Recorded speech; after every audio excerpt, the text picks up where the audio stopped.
नमस्ते प्यारे साथियों, आप सब कैसे हैं। मैं उम्मीद करता हूं कि आप सब अच्छे होंगे और अच्छे से पढ़ाई भी कर रहे होंगे। तो आज की इस वीडियो में हम लोग देखने वाले हैं साइंस का। यहाँ पर देखने वाले हैं साइंस का हम लोग मोस्ट इम्पोर्टेंट ऑब्जेक्टिव क्वेश्चन देखने वाले हैं। यहाँ पर पता नहीं क्यों क्या वाइट कलर का हो गया है, इससे नो डाउट हम लोगों को केवल क्वेश्चन देखना है, यहाँ से कलर से हम लोगों को मतलब नहीं है। तो चलिए, तो यहाँ पर हम लोग ऑब्जेक्टिव क्वेश्चन को स्टार्ट करने से पहले अगर आप लाइक नहीं किए हैं, यहाँ पर वीडियो को लाइक नहीं किए तो लाइक करके चैनल को जो है सब्सक्राइब भी ज़रूर कर दीजिएगा। तो यहाँ पर हम लोग को कलर को चेंज करते हैं। चलिए अब क्वेश्चन को स्टार्ट करते हैं। सबसे पहला नंबर क्वेश्चन क्या बोला गया है यहाँ पर। सबसे पहला नंबर क्वेश्चन है, किस दर्पण की फोकस दूरी ऋणात्मक होती है। तो किस दर्पण की फोकस दूरी ऋणात्मक होती है, तो यहाँ पर कौन सा दर्पण हो जाएगा। तो उत्तल दर्पण में क्या क्या होता है आप लोगों को बताइएगा। तो उत्तल दर्पण में क्या होता है, ती होता है धनात्मक होता है। क्या होता है, धनात्मक होता है। और अवतल में क्या होता है, तो अवतल में होता है ऋणात्मक होता है। क्या होता है, तो ऋणात्मक होता है। तो इसको आप लोग याद करके रख लीजिएगा। और उत्तल में क्या होता है, तो ऋणात्मक होता है। चलिए आगे देखेंगे, यहाँ पर फटाफट से हम लोग देखेंगे, ऑब्जेक्टिव लगाएंगे।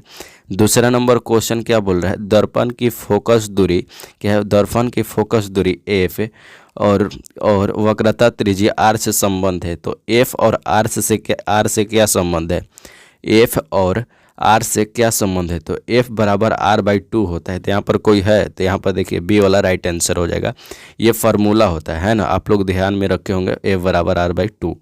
चलिए आगे देखेंगे। यहाँ पर अगला नंबर क्वेश्चन क्या है, समान दृष्टि के लिए अस्पष्ट दूरी के न्यूनतम दूरी कितना होता है।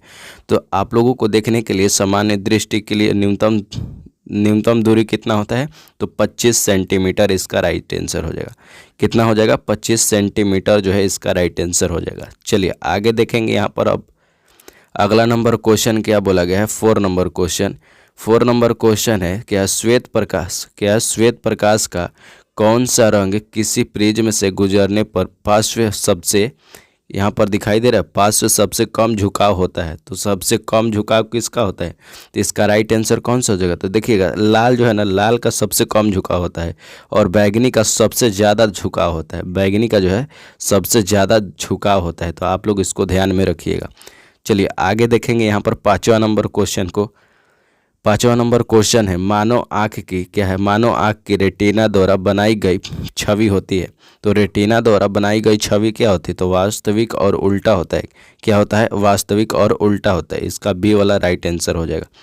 चलिए आगे देखेंगे। यहाँ पर 6 नंबर क्वेश्चन क्या बोला गया है। यहाँ पर क्या है, 6 नंबर, आकाश का रंग नीला क्या होता है, आकाश का रंग नीला प्रतीत होता है। तो नीला क्यों होता है आकाश का रंग, तो यहाँ पर प्रकाश के प्रकीर्णन के कारण क्या होता है, नीला होता है। चलिए आगे देखेंगे। यहाँ पर 7वां नंबर क्वेश्चन क्या बोला गया है। यहाँ पर किस दर्पण से क्या बोला गया है, किस दर्पण से वस्तु का प्रतिबिंब बड़ा बनता है। तो कौन सा दर्पण जो है वस्तु का बड़ा प्रतिबिंब बनाता है, तो अवतल दर्पण जो है वस्तु को क्या बनाता है, बड़ा बनाता है।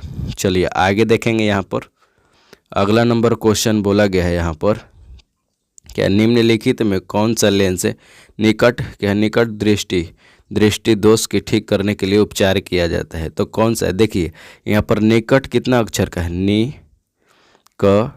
निकट के 1 2 3 अक्षर का है। और इसका उपचार पूछे किस लेंस से किया जाता है, तो 3 है, तो उसको 4 कर दीजिएगा।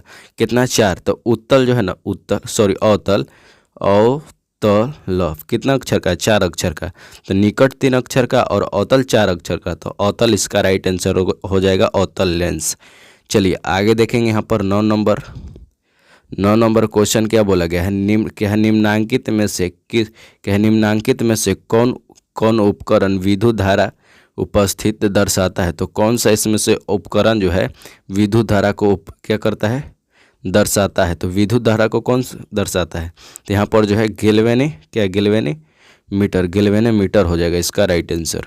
चलिए आगे देखेंगे। 10वां नंबर क्वेश्चन क्या बोला गया है, दाएं हाथ के अंगूठे के नियम को किसने प्रतिपादित किया था, है ना। किसने प्रतिपादित किया था, तो मैक्सवेल ने किया था, है ना। चलिए आगे देखेंगे। यहाँ पर अगला नंबर क्वेश्चन अगला नंबर क्वेश्चन क्या बोला गया है, विभवांतर का स्थायी मात्रक क्या होता है, तो वोल्ट होता है। चलिए आगे देखेंगे यहाँ पर हम लोग 12 नंबर को देखेंगे। 12 नंबर क्वेश्चन क्या बोला गया है, निम्नलिखित में किस संयोजन द्वारा प्रतिरोध का मान बढ़ता है। तो देखिएगा प्रतिरोध का मान कैसे बढ़ेगा, तो समांतर क्रम द्वारा प्रतिरोध का मान बढ़ता है। समांतर में जोड़ेंगे ना तो इसका प्रतिरोध का मान बढ़ेगा। तो चलिए आगे देखेंगे यहाँ पर हम लोग 13 नंबर को देखेंगे। 13 नंबर क्वेश्चन है, चुंबकीय बल रेखाएं की क्या होती है, प्रवृत्ति होती है। तो चुंबकीय बल रेखाएं की प्रवृत्ति कैसी होती है, तो काल्पनिक होती है। कैसी होती है, तो काल्पनिक होता है। चलिए आगे देखेंगे यहाँ पर अब हम लोग 14 नंबर यहाँ पर क्वेश्चन बोला गया है, यहाँ पर 1 किलोवाट घंटा के बराबर होता है। तो 1 किलोवाट घंटा के बराबर कितना होता है, तो यहाँ पर 3.6 गुने 10 के पावर 6 होता है। 10 के पावर 6 होता है। डी ये सी वाला राइट आंसर हो जाना चाहिए। चलिए आगे देखेंगे 15 नंबर क्वेश्चन क्या बोला गया है, नवीकरणीय ऊर्जा का स्रोत क्या है। तो नवीकरणीय ऊर्जा कौन है जिससे हम लोग क्या कर सकते हैं, खत्म नहीं हो सकता है या ख़त्म हो सकता है। तो नवीकरणीय क्या है, तो यहाँ पर क्या हो जाएगा, नाभिकीय ऊर्जा हो जाएगा ना, ये नवीकरणीय हो जाएगा, है ना। नवीकरणीय ये नाभिकीय ऊर्जा हो जाएगा। यहाँ पर सौर ऊर्जा तो ये क्या है, अनवीकरणीय है। कोयला क्या है, अनवीकरणीय है। प्राकृतिक गैस क्या है, अनवीकरणीय है, यानी नाभिकीय ऊर्जा हो जाएगा। चलिए आगे देखेंगे 16 नंबर क्वेश्चन को। 16 नंबर क्वेश्चन है, कौन सा लेंस क्या है, कौन सा लेंस अभिसारी लेंस भी कहा जाता है। यहाँ पर किस होना चाहिए, किस लेंस को अभिसारी लेंस कहते हैं। तो किस लेंस को अभिसारी लेंस कहते हैं, तो आप लोग बताइए तो फटाफट से। अभिसारी लेंस कौन सा होता है, अवतल होता है या उत्तल होता है। तो यहाँ पर इसका राइट आंसर कौन सा होगा, तो अपसारी होता है उत्तल लेंस को, और अभिसारी कौन सा होता है, अपसारी यहाँ पर अवतल लेंस को। चलिए आगे देखेंगे। यहाँ पर इसमें थोड़ा सा हमें मिस्टेक लग रहा है, तो आप लोग थोड़ा सा देख लीजिएगा, है ना, उसके लिए क्षमा प्रार्थी है। चलिए ध्यान से नहीं आ रहा है ना। चलिए 17 नंबर देखेंगे, प्रकाश का प्राथमिक वर्ण क्या है। वर्ण का मतलब क्या होता है, वर्ण का मतलब होता है रंग। क्या होता है, रंग। वर्ण का मतलब होता है रंग। तो प्रकाश का प्राथमिक वर्ण क्या है, तो इनमें से सभी हो जाएगा इसका राइट आंसर। कैसे होगा, यहाँ पर लाल भी है, नीला भी है, हरा भी है, तो इनमें से जो है प्राथमिक रंग इस सब को ही है, तो इसका राइट आंसर 17 वाला हो जाएगा। चलिए यहाँ पर देखेंगे 18 नंबर क्वेश्चन। 18 नंबर क्वेश्चन बोल रहा है, निम्नलिखित में क्या है, निम्नलिखित में से कौन नेत्र का रंगहीन भाग होता है। तो कौन जो है नेत्र का रंगहीन भाग होता है, तो इसका राइट आंसर कौन सा हो जाएगा, तो रंगहीन भाग जो होता है आइरिस होता है ना, आइरिस होता है। ऊपरे वाला देखिएगा रंगहीन भाग होता है, आइरिस होता है। चलिए आगे देखेंगे यहाँ पर 19 नंबर को। 19 नंबर क्वेश्चन क्या बोला गया है, एक HP बराबर होता है, तो कितना होता है, तो 780 होता है, 746 होता है। कितना होता है, 746 HP वाट होता है। चलिए इसका राइट आंसर कौन सा हो जाएगा, तो ए वाला राइट आंसर हो जाएगा। चलिए अगला नंबर देखेंगे फटाफट से। अगला नंबर क्वेश्चन क्या बोला गया है यहाँ पर, अगला नंबर क्वेश्चन है, क्या विशालक शीशा होता है। तो विशालक शीशा क्या होता है, तो यहाँ पर इसका राइट आंसर कौन सा हो जाएगा, तो इसका राइट आंसर आप लोग थोड़ा सा विशालक, ये नया क्वेश्चन नहीं देखने के लिए मिल रहा है। विशालक शीशा क्या होता है, तो अवतल लेंस हो जाएगा। क्या हो जाएगा, अवतल लेंस इसका राइट आंसर हो जाएगा। आप लोग थोड़ा सही से देख लीजिएगा यहाँ पर। चलिए आगे देखेंगे यहाँ पर अगला नंबर क्वेश्चन क्या बोला गया है, जब किसी चालक तार से विद्युत धारा प्रवाहित होती है तो गतिशील कण क्या होते हैं। तो गतिशील कण क्या होता है, तो इलेक्ट्रॉन होता है। क्या होता है, तो इलेक्ट्रॉन इसका राइट आंसर हो जाएगा। चलिए आगे देखेंगे क्या है, एम्पियर वाट घंटा किसका मात्रक होता है, तो ऊर्जा का मात्रक होता है ना, ऊर्जा का मात्रक होता है। 23 नंबर देखेंगे।